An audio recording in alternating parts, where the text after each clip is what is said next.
Cactus Hotel by Brenda Z. Guiberson, illustrated by Megan Lloyd.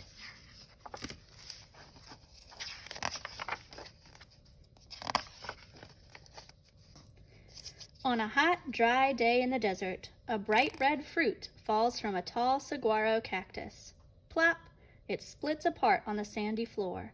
2,000 black seeds glisten in the sunlight. When the air cools in the evening, an old pack rat comes out and eats the juicy fruit. Then he skitters across the sand. A seed left clinging to his whiskers falls off under a palo verde tree. It is a good place for the seed to drop. A spotted ground squirrel looking for something to eat does not see it. A house finch chirping high in the palo verde does not see it. After many dry days, a heavy rain falls on the desert. Soon, a young cactus sprouts up from the ground. Slowly, slowly, the seedling grows. The palo verde protects it from the hot summer sun and cold winter nights. After 10 years, the cactus is only 4 inches high. It is just big enough for desert ants to climb its spiny sides. After a rainstorm, when the desert blooms with color, the cactus pulls in water with its long roots and looks fat. A young pack rat stops to drink the water that drips off the tree. Then she scurries off, looking for a dry place to make a nest.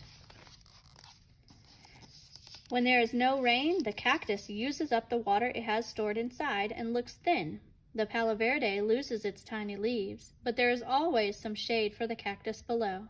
After 25 years, the cactus is 2 feet tall. A jackrabbit cools off beside it and gnaws on the green pulp. But when a coyote moves in the distance, the jackrabbit disappears into a nearby hole. After 50 years, the cactus stands 10 feet tall and looks straight and strong beside the old palo verde. For the very first time, brilliant white and yellow flowers appear at the top of the cactus. Every spring from now on, the flowers will open for 1 night only and then close in the heat of the day. They beckon like a welcoming signal across the desert. At different times of the day and night, birds, bees, and bats come for the nectar. The flowers dry up, and after a month, the bright red fruit filled with black seeds is ripe and ready. A Gila woodpecker comes to eat. He looks around the cactus and decides to stay. He has found the perfect place in the desert to begin a new hotel. The woodpecker goes right to work, and the only tool he uses is his long, hard beak. Tap, tap, tap. He bores into the flesh of the cactus. Tap, tap, tap. He digs deep inside to make a space that is comfortable and roomy. The cactus is not harmed. It forms a tough scab all around the hole to protect itself from drying out. The woodpecker gets a weatherproof nest that is shady on hot days and warm and insulated on frosty nights. And the cactus gets something in return. The woodpecker likes to eat the insects that can bring disease to the cactus. After 60 years, the Cactus Hotel is 18 feet tall. To add more space, it begins to grow an arm. A woodpecker has a new hole in the trunk. Farther up, a white-winged dove makes a new nest on the arm. And down below, an old hole is discovered by an elf owl. The birds feel safe living high up in a prickly plant where nothing can reach them. All around the desert there are holes of every size for ants and mice, lizards and snakes, rabbits and foxes. After 150 years, there are holes of every size in the cactus too.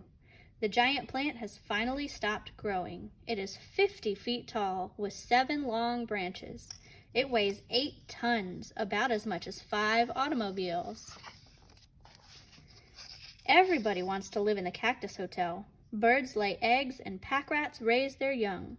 Even insects and bats live there. When one animal moves out, another moves in.